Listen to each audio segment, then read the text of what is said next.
beta yo. Yo. Na beto. Obeta nani? Okolobani. Obeta kana na ngana beta yo. Nga. Yo moto bimana mo sina ngana. Na boy. Yo moto bimana mo na boy. Pardon. Yo moto yiba biloko na ngana. Na boy non. Na sale loko. Na ko beto le. Na sale loko. Na ko beto le loko. Ngate ko beta no ngate. Na yebi de kambote. Na ko beta yo boyibi. Na yibi eloko te. Na salon de moto te. Na salon de moto te. Pardon. Na ko ali kambulelo. Ah non! Et à passer, yo na yebwa moto moko. Boko wela nini? Atako lelo yo okoloba ke ye admakana mwasi na oto yo lobi ke ya yibe loko no. Toi onto mo bino moko il faut bo yokana poswana ezala te. Toali biso na biso. Le soleil qui réveille nos pensées haut.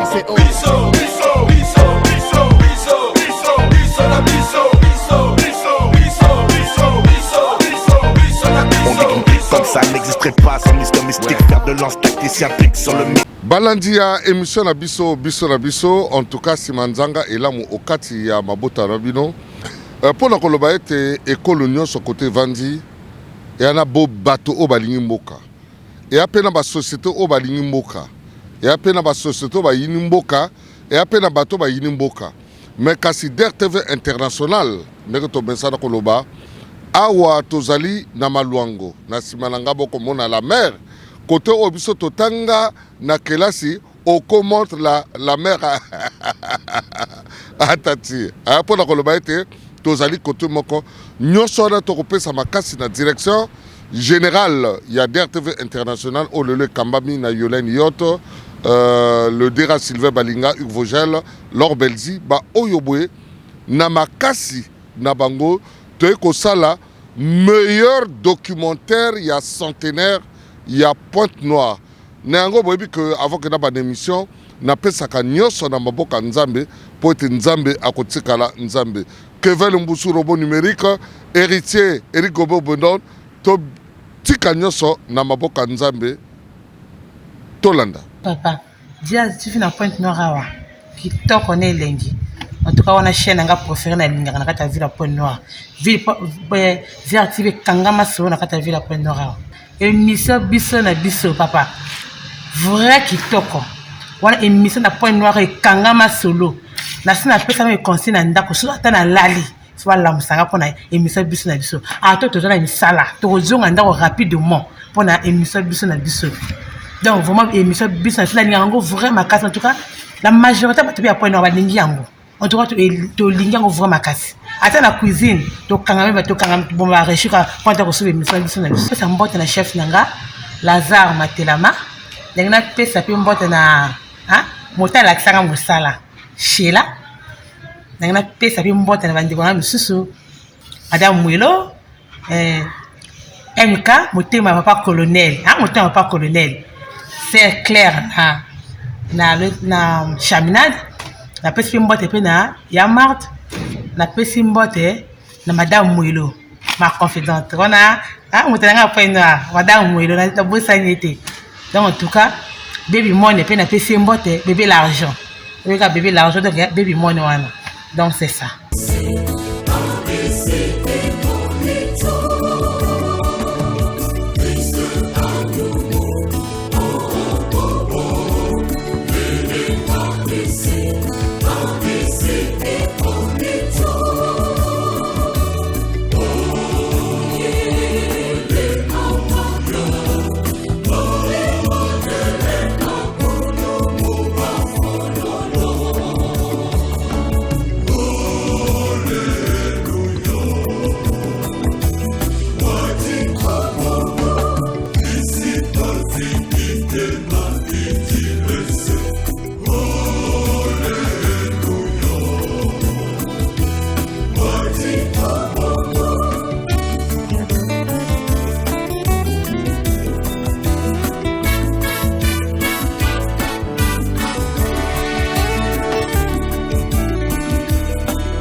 tokomona ete tozali koto ba Moseke ebimaka koto ba Tilonde ebimaka côté o makwale ebimaka tolobi na bino que DRTV International ekomi awa pona o etali documentaire spécial ya centenaire na mosika tokopesa merci na ba o bakosunga biso mais kasi topesaki micro na ba Pontonegrin ba oyo boye ba pesi makanisi na bango nini centenaire nini bakozela pona centenaire tolanda bango.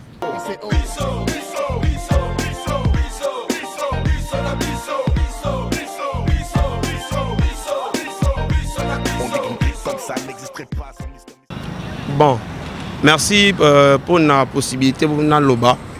Déjà pour la centenaire, déjà ça fait pratiquement Point Noir existé, ça fait 100 ans déjà. Et on a la Point Noir municipalisation déjà premièrement.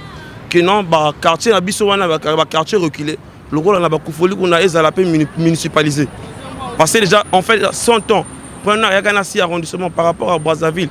Toi moqué, c'est-à-dire surtout moni Soto moni bamboka mosusu na basali peut-être 50 ans 60 ans l'indépendance mais biso autoré c'est 100 ans déjà ngana botami maintenant mon changement na kena mboka Brazza na mona ndenge Brazzaville eza chaque ruelle ezana ba numéro nango chaque ruelle ya l'autre là mais na côté na biso awa so moni au commune par exemple na quartier mo to le baka ba tchétché mongota même la ville ba ruelle na ba komboté ba passer na ba numéro té. Donc, ça veut dire municipalisation, premièrement, et à zéro. Au moins, dans la ville, partout. C'est-à-dire que dans la ville, et quand on a ça, il y a un centenaire, tout le monde a un écart. Parce que tant que les touristes, il faut un éclaircissement que nous avons bien. Dans l'État, il y a un investissement pour la génération future. Il y a un investissement, mais il y a un mais il ne faut pas se décourager. Mais il ne faut pas se décourager. Il faut investir encore pour la municipalisation, la MBTP, pour l'infrastructure, à la développer. Na koko senga nini nazo wakaba bongsa biso mboka ville eza vraiment banzela eza mabe ba mabulu moyen ya kolekana te ba camion moyen tambola bien te vraiment ba bongsa ville la ville de Pointe-Noire vraiment faut rayonner. Et la belle, Ponton la belle. La ville est trop sale. Vraiment, tous aussi, on a mis conduit vraiment c'est bon c'est mboka. Que tu retrouver comme ya kalo babenga Ponton la belle. Pour la kolobete botu kolanda ndenge bana Pointe-Noire ba kopesa makanisi na bango na Italie centenaire boyebi que lelo aboye to ko yebango soki Brazzaville ezali mfwa mais awa ezali njinji.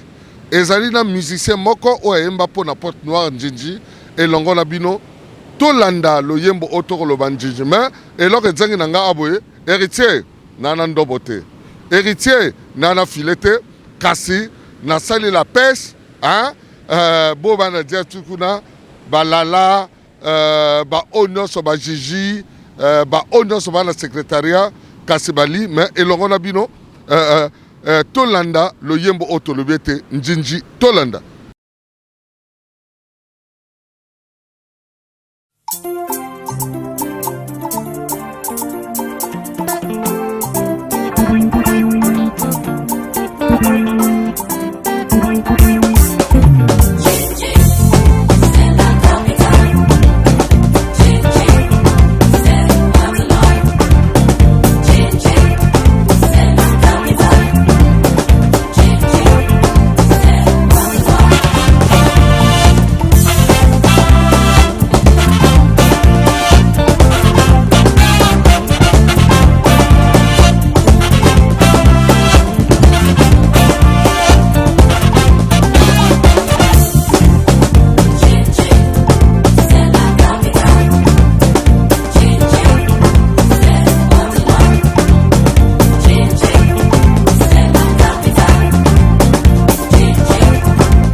Waifutuku njinji he Njinji Walbubo njinji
Merci pour la Rolobete, héritier. Bilamai. Au moins, on a Kenda pour la Rolobete, tozali na fleuve Congo te. Toi na Ubongi te, toi na la Sangate, mais toi li awa na Pointe Noire, Mboka Maluango. Mais kasi, boibi que DRTV International awa, toi li na agence au Tolbete, il y a DRTV à la Pointe Noire. Obolele Kambami na Sister Obaya, directeur général, et Kangami Pe na Dei de Montes Mavungu, Oyoboye a pesi message na ba organisateur ya centenaire Tolanda de Montes Mavungu. Pointe Noire qui était la capitale du Moyen Congo à l'époque, et avec l'évolution des choses, la capitale politique du Congo a été transférée à Brazzaville et que Pointe-Noire devienne la capitale économique. Et de la capitale économique, il y a beaucoup d'activités qui tournent autour de la ville de Pointe-Noire. Et malheureusement, pour les 2 ans qui sont écoulés, il y a eu la Covid-19 qui a ralenti plusieurs activités. Mais qu'à cela ne tienne, nous sommes une entreprise de presse. DRTV Pointe-Noire, c'est une entité du groupe DRTV. Nous avons déjà des instructions de la tutelle pour faire un travail de qualité. Et avec Madame la directrice générale, on en parle régulièrement qu'il faut qu'on fasse des stratégies pour que nous puissions avoir l'audimat que nous avons gagné par le passé. Et vous êtes sans ignorer que DRTV, à travers Pointe-Noire aussi, nourrit la chaîne mère qui est la chaîne du bassin du Congo à travers les reportages que nous faisons. Et je pense que tout ce qui concerne le reportage que nous couvrons à Pointe-Noire, ça vient donner un peu de l'élan, sinon du poids dans le travail que nous faisons au quotidien au niveau de la chaîne internationale. Alors, stratégiquement parlant, on ne pourra peut-être pas dévoiler toutes les stratégies ici, mais pour accompagner les centenaires, et vous êtes sans ignorer que vous avez effectué les déplacements ici pour venir à Pointe-Noire, de Brazzaville pour ici, envoyé par la direction générale, c'est pour dire que nous avons déjà eu une stratégie pour booster un peu l'image, pour donner un peu l'image de la ville centenaire, pour que les gens se rendent compte quel est l'historique de la ville de Pointe-Noire, quelle est l'histoire de la ville de Pointe-Noire. Et à travers les émissions que vous êtes venus, en fait, des interviews, les petits documents que nous avons réalisés avec vous qui êtes venus à Pointe-Noire, je pense que les gens peuvent déjà se satisfaire de dire que DRTV joue sa partition dans la célébration du centenaire de la ville de Pointe-Noire. Et en plus de cela, c'est l'image de la ville du Congo, c'est l'image de la ville de Pointe-Noire que nous donnons à travers les reportages que nous faisons. Vous voyez, il n'y a pas plus tard que ce matin, il y a eu la célébration du 60e anniversaire des forces de l'ordre, des forces armées congolaises et de la gendarmerie. Et nous avons été présents à l'activité. Mais l'activité, nous avons été présents pourquoi? Parce que nous voulons aussi marquer les esprits, parce que 61 ans pour les forces armées congolaises, c'est quelque chose de bien. Et DRTV était sur le terrain. Et pour les téléspectateurs qui sont amoureux du journal, ils suivront l'actualité là qui passera également. Et en plus de cela, nous avons des documents magazines que nous faisons. Parce que nous sommes là en train d'accompagner la population et de montrer aussi ce qui est bien pour la République. Parce que souvent les gens pensent que le journalisme c'est seulement montrer ce qui est mauvais. Non, nous montrons aussi ce qui est bien de la ville. Et vous êtes venu à Pointe-Noire, vous avez constaté que Pointe-Noire n'est pas resté totalement atypique, comme on peut dire, n'est pas resté totalement dans la tradition. Il y a eu quelques évolutions à travers la construction des édifices que vous avez vu, à travers par exemple le port autonome de Pointe-Noire. Vous avez vu l'édifice qui est là. C'est quand même quelque chose, c'est une fierté pour nous. Et DRTV Pointe-Noire fait des zooms. Voyez-vous, comme vous avez commencé aussi à Brazzaville, nous faisons des zooms sur les bâtiments administratifs, sur les bâtisses administratives. Nous faisons cela pour que nous donnons un peu, nous redorons le blason de la ville et qu'on donne une belle image à notre pays, le Congo, à travers Pointe-Noire aussi. Concernant l'organisation du centenaire, pour les autorités, nous avons l'habitude d'aller couvrir des activités. Mais c'est une occasion de dire aux autorités et de lancer un appel aux autorités que la communication doit œuvrer parce que s'il n'y a pas de communication dans cette célébration du centenaire, rien ne se fera. Donc, les autorités gagneraient à inviter la presse, à demander à la presse de travailler en toute liberté comme d'habitude et de faire à ce qu'il y ait aussi ce qu'on appelle le soutien aux médias pour que nous accompagnions réellement les autorités à montrer la qualité, à montrer l'image de notre ville océane qui est Pointe-Noire, qui célèbre son centenaire. Mais 100 ans, c'est beaucoup de choses. Vous avez vu, en 100 ans, nous sommes arrivés, on n'a pas vécu les 100 ans, mais le peu de temps que nous avons vécu à Pointe-Noire, nous nous sommes rappelés d'abord, le Congo qui a été colonisé. Vous savez que les patriarches Toubab qui étaient arrivés par le passé, et les Blancs, la colonisation, ça avait commencé aussi ici à Pointe-Noire.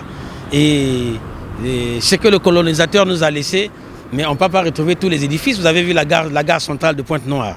Comment est-ce que la gare centrale de Pointe-Noire est en train de se dégrader? Ça, c'est ce que le colon avait laissé depuis des années, 1921, ainsi de suite. Mais aujourd'hui, en dehors de la gare de Pointe-Noire, nous sommes en train de regarder quelques bâtiments.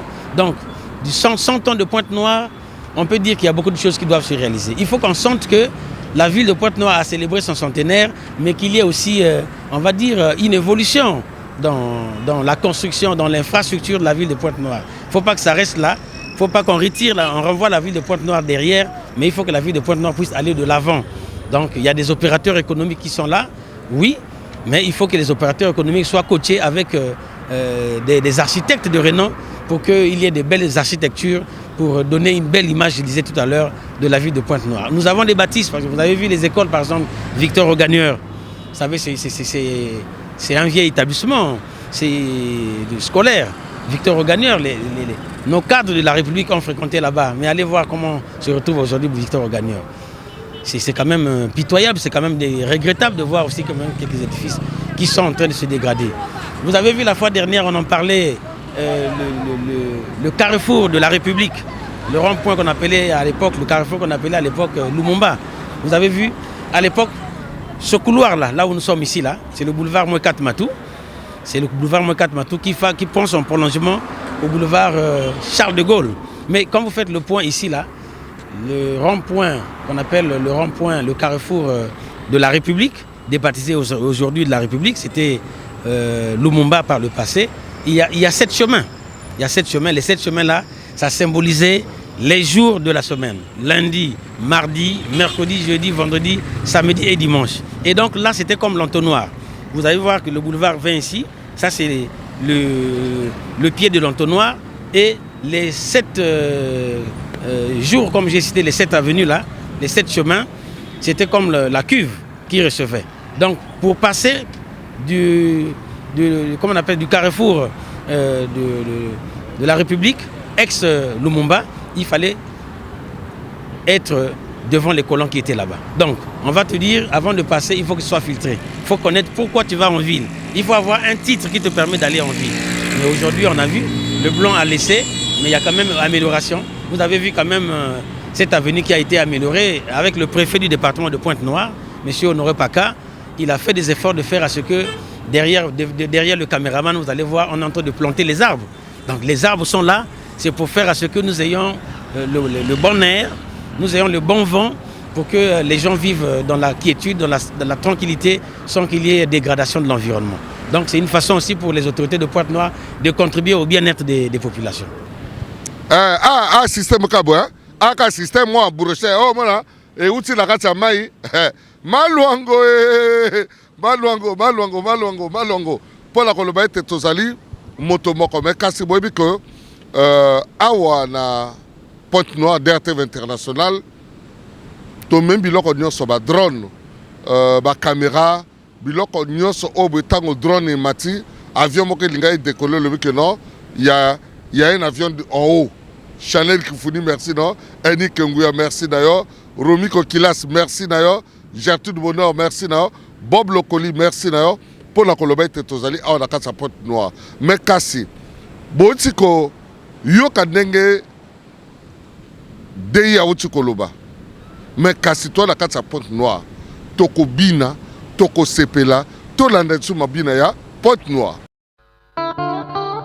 Pino crepino aboka kifala muito não falta pecados eu sou para Deus faveur não pesa exercice Você tem coração com sangue no corpo. Por que você tá me fazendo sofrer muito assim? Le Dédé Fabien Obongo, coach, mon lieutenant Bédi Clé de Cédric.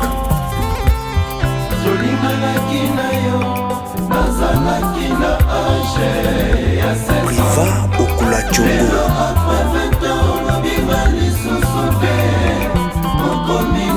Gaëtan Biantoiri. Ce qui empêche les gens de vivre ensemble, c'est leur connerie, pas leur différence. Vivien Zingula. Serge de Mwanza. Papi Solo. Papi Wili Bokimba. Capitaine Yoka Antoine Pia.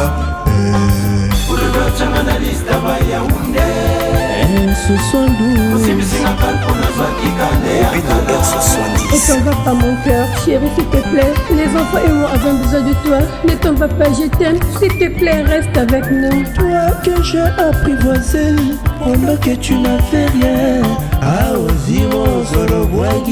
Maurice Nzikula, aimé majestique. C'est le prix à payer pour t'avoir aimé sans tout. Les Chinois noirs. Yann Moboto, Hippo Malanda. Mais amour, la colère est une côté folie. Les versets à la carte. Nous sommes au la gêne et Rosella, Igma Chichi de la IIC. Mon makasi montagne résiste à Kango. Montagne préparée, mon l'homme les applaudit. Le dans la pièce à viola papa na béni. Mais liwaye bon makaye. C'est lui donc le plus fort na mokili. Fiacre Bombo. Comme il est avec moi, rien ne peut m'embrouiller. Clem, elle, altruiste ta vie. Risse Koubemba. Ousmane Bachegi.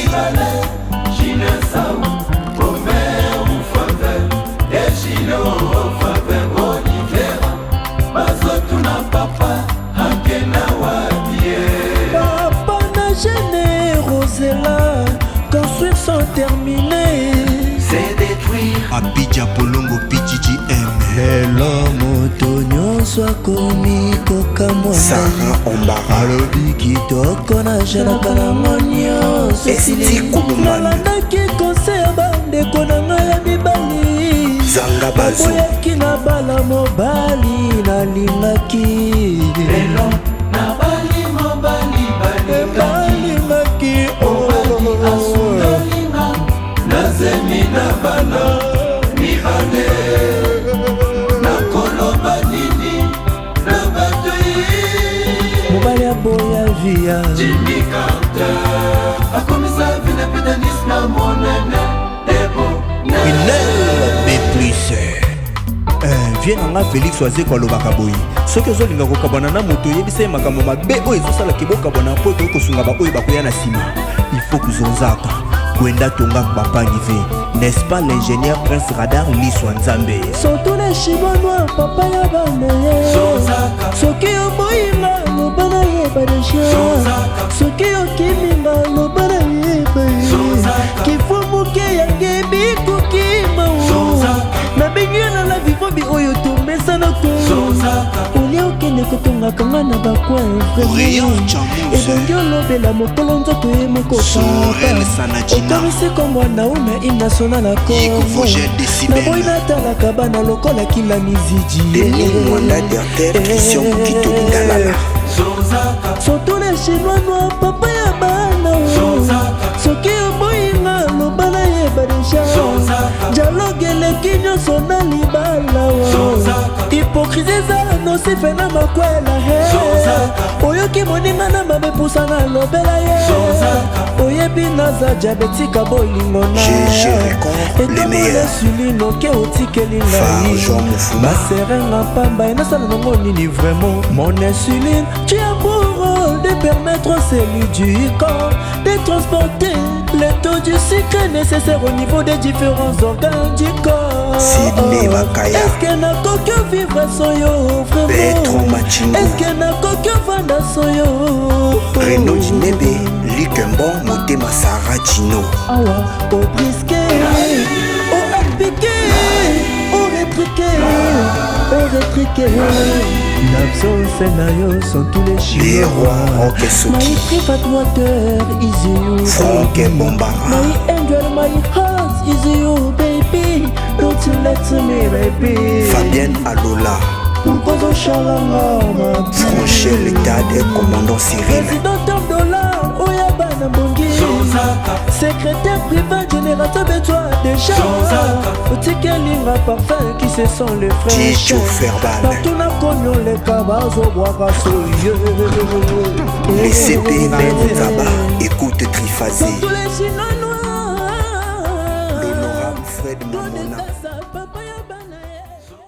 Mabina Point Noir et Kolemba Bissabinavité, mais Kassi, DRTV Tango et Yabo et Alina équipe, conduite par le directeur de la production, Eric Gombe Oboband, mon avieux Bédos, la petite chose, Bob Locoli, Romy Kokilas, GB Gertrude Bodor, Chanel Kifouni, Ernie Kengouya, héritier, moi na malamu, na bossate robot numérique, na bossate DG, hein? Na bossalité le président Bercy Njembo, président Bercy Njembo, robot numérique, merci. Phénomène bébé noir, bon tu faisais les responsabilités à Batounyoso.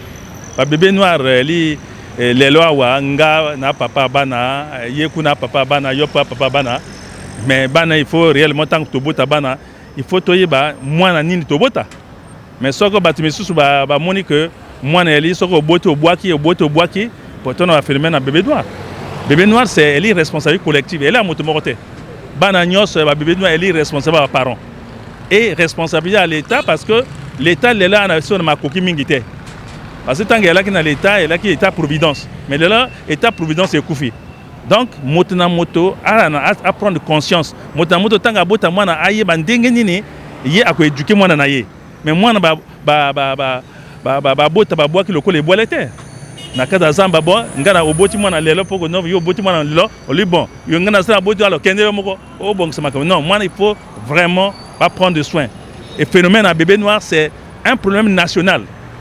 C'est pas un problème à moto moko, c'est un problème national. Donc il faudra que naba konzi, naba parents na société nyonso botelema poto le longo to mona ndenge nini to bongsa likamba ya bébé noir to moni papa mbuma batanga yawa asali descendre na Pointe Noire asali descendre pona ko demander na bébé noir nini bango ba ko mona pona ni ba sala bongo bango apesi bi na bango mais comme l'état moto tango ba bébé noir ba apesi bi na bango na descente ya ministre ya restauration de la autorité de la paix bango ba mona ndenge nini ba kosala parce que Pointe Noire en chemin précis est presque en insécurité kende mongo kwamba kende mongo puku kende wapi na buto ko tambulate donc on est comme en insécurité mais likamba bébé noir elle est à motomokote c'est un problème national bon centenaire ko salamana elingo salamana le 11 mai parce que Pointe Noire lingo kokisa 100 ans le 11 mai 2022 mais les lois to papa mokonzi alobi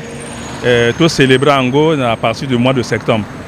Donc, ma konzi à ville à Pointe Noire, va kamati mibeko pour mobiliser la population pour tout kende ko célébrer Ango na Kinya na bobo tonyos. C'est pourquoi biso ba citoyen Pointe-Noire, Tolingi Pointe-Noire et elle a plus que ce que tout le monde na centenaire. Elle a mboka oyo bakobongsa pe evande lokola mboka baninga. Ba kunzi ya mboka bana ba moyen capacité à kosala soki ba yoki makambo tata mokonzi de nous sasongesa ko yebisa. Pointe-Noire ko yala capitale oyo ko le quand même Montréal. Parce que biso Tolingi Pointe-Noire yala lokola Montréal. Donc, biso ba habiter à Pointe-Noire, toni sengo. Mais il faut ba bongsa Pointe-Noire.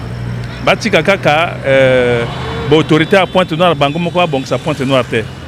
Mais le gouvernement a s'impliqué pour que Pointe-Noire ait un éclat et la capitale ndenge elle ka la capitale là, l'Afrique équatoriale française na moyen Congo. Mais ba bongsa deuxième ville économique pour que bonga. Parce que Pointe-Noire elle a ka boyité. Donc depuis 1982, 1986, 87, 88, tant que vous avez Pointe-Noire, vous avez ville boité. Mais Mama Konzi, il y a la mairie, il y a la ville à Pointe-Noire, qui monte na moto, a salé moi ma casse dans dengue naïe. Na moi ba moyen là qui n'a pas pour bon sa ville. Mais Tolingi, Pointe-Noire elle a plus que après centenaire mboka là. Et là on a lingo senga ba Konzi, na sonta à Pointe-Noire, ba bon sa banzela. Pointe-Noire on va venu mingi. Mais Baluka, les avenues prioritaires. Et c'est un peu de voir le col à Mongopuku. Jusqu'à aujourd'hui, Mongopuku est le col enclavé. Parce que dans Mongopuku, accès est militaire. Si on veut Chibalakuna, au Kokotambola bienté, au Kever Bapanga, au Kokotambola bienté. Mais il faut d'abord ça, moi, Balabala ceinture. Si on veut le col à Diosso, ou bien Madingukai, au lieu il y a un rond-point à Luanzili. Mais il y a un directement vers Panneau 50, non? Yoko bimanet même dans l'hôpital Luanzuru beaucoup bimana Mongopuku. Mais ce que outil Brazzaville au lieu de Brazzaville Mengo yo yaka ti les sous centre ville. Yoko kende dioso mais ça dans là mon peut-être de Mengo jusqu'à et bimana Mongopuku kuna. Donc il faut banzela. Il faut banzela pour que batoua là tant la ville ndenge ali embouteillage mingi parce que banzela mingi té. Mais li Kambo ya Pointe-Noire et li batotou na gouvernement Asunga, autorité ville à Pointe-Noire, pourquoi bon Samboga? Ça vote. On a la seconde la fleuve Congo te. On a la seconde au Bongi te. En tout cas, baladi ya émission la biso, auto la biso, bango to comme na suka. Pour la Colobate direction générale, il y a DRTV international. Oye Kambami, tobenga kaye la mama Yolène Yot, ezaloko la DRH Sylvain Balinga. Hugues Vosel Decibel, Lord Belin Chouma, Ezala Clever, Bato Nyoso, Badinga Napsa Régie, de commune à Pointe-Noire. Les autorités, Boyoki Ndenge Balobi, centenaire Koyaka. Mais problème à Banzela et Zali. Naboyena kota ba sujet, on a la kota, parce que c'est la kotili. Barotianga lokola Ndenge Gilouane Jomo Bomonjo, na ifondo afako loba, 48 heures. To bongisa to kene liboso nzambe azarabino merci na kopesa na moto to lobaka tango nyoso o Dario ya nouvelle école émergente Edith Sergio Malanda Eric Gobé Obebond moi na vieux Bedos Gertrude Bonheur Sister Obaya de Motez Mavungu rek na biso Jean-Pierre février Jean-Pierre février ngana tie comme Jean-Pierre mars Ernie Kenguya ba onyo so bazala ki na biso na meka la pêche na meka na ko pêcher so na koko zwa pour na le lot succès au première partie na ko jonga na ko pêcher.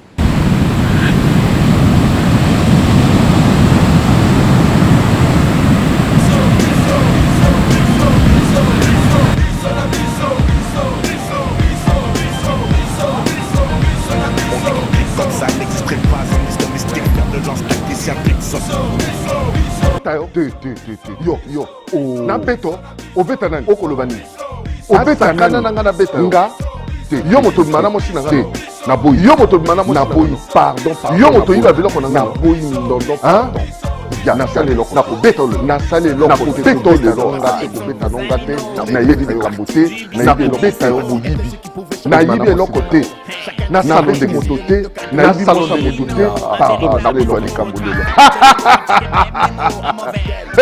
Ah non, et à passer, yo na yebwa moto moko. Boko we la nini. Atako lelo yo okoloba ke ye adimaka na mwasi na oto yo olobi ke ye ayibi eloko no to honte mobino moko ifo boyokana poswana ezala te twali biso na biso Coucher de soleil qui réveille nos pensées haut.